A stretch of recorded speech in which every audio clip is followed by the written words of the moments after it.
पैसे पेड़ पर नहीं उगते। आज की हमारी इस कहानी में आप सभी का स्वागत है। आइसक्रीम वाले की घंटी की आवाज़ सुन निर्मल दौड़ा दौड़ा अपनी मम्मी के पास आया और बोला, मम्मी 10 रुपए दो ना, आइसक्रीम खाना है। रत्ना ने कहा, बेटा अभी 2 दिन पहले ही तो खिलाई थी ना, आज नहीं। निर्मल गुस्से से बोला, मम्मी आप हर बार ऐसा ही करती हो, प्लीज आज खिला दो ना।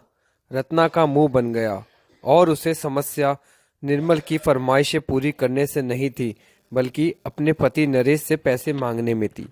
नरेश के आगे उसे छोटी छोटी बातों में हाथ फैलाना पड़ता था।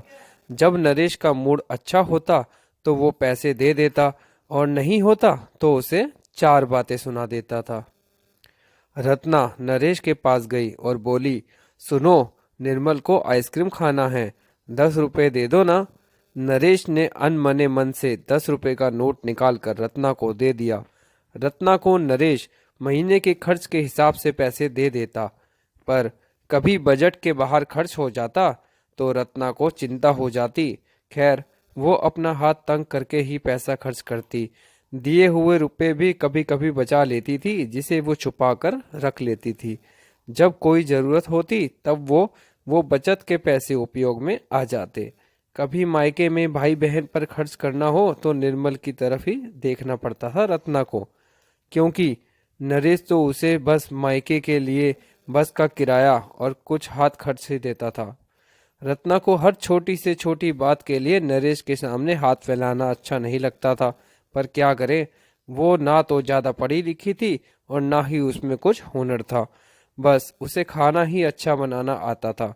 एक दिन उसकी सास गांव से उससे मिलने आई। सास किरण को उसकी बहू से रत्ना से बहुत प्यार है। वो रत्ना की तारीफ किए बिना नहीं थकती थी। रत्ना ने एक दिन सुबह नरेश के ऑफिस जाने से पहले कहा, मुझे कुछ रुपए दे दीजिए और मैं और माँ बाजार जाएंगे आज। नरेश ने ये सब सुनकर वह बौखला गया और बोला, क्या जरूरत है फिजूल खर्च करने की, जब देखो मुंह उठाए मांगने आ जाती हो तुम।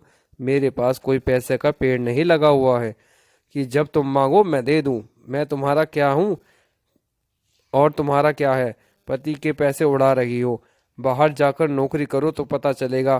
किरण भी सब सुन रही थी। वो ये सब ना जाने कितनी बार सुन चुकी थी।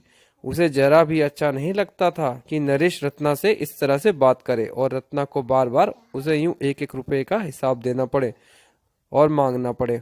किरण मन ही मन बुदबुदाई कि दोनों बाप बेटे पैसे के मामले में कंजूस हैं।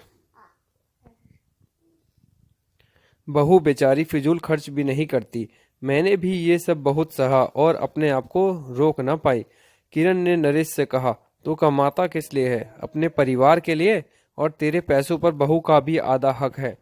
वो कौन सा फालतू खर्च कर रही है? सारा दिन वो बेचारी तेरे और तेरे बच्चों के आगे पीछे नाचती है, घर संभालती है, सब काम करती है, और तुम उसे 10-10 रुपए के लिए इतना सुनाते हो। अरे वो तुम्हारे घर की लक्ष्मी है, समझे? नरेश ऑफिस चले गया। तब किरण ने रत्ना से कहा, बहू बुरा मत मानना, तुम्हें कुछ सीखना चाहिए। जिससे छोटी ही आमदनी सही पर तुम्हारी आमदनी हो।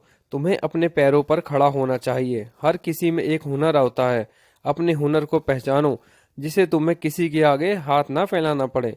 रत्ना ने कहा, मम्मी मैं क्या करूं, मुझे समझ नहीं आता। मुझे तो कुछ आता भी नहीं है। किरण ने कहा, ऐसा नहीं है, हर किसी को कुछ न कुछ तो आता है। तुम कितना अच्छा खाना बनाती हो, उसी को अपना हुनर बनाओ। पर ये नहीं मानेंगे मम्मी, किरण ने कहा। दोनों सास बहू ने टिफिन सेंटर चालू कर दिया।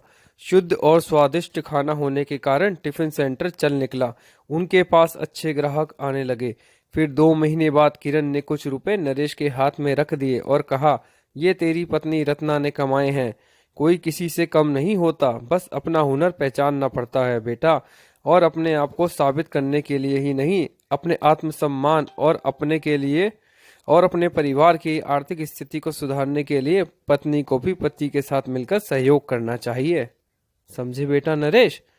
माँ, मुझे बहुत खुशी है। रत्ना अपने पैरों पैरों पर खड़ी हो गई।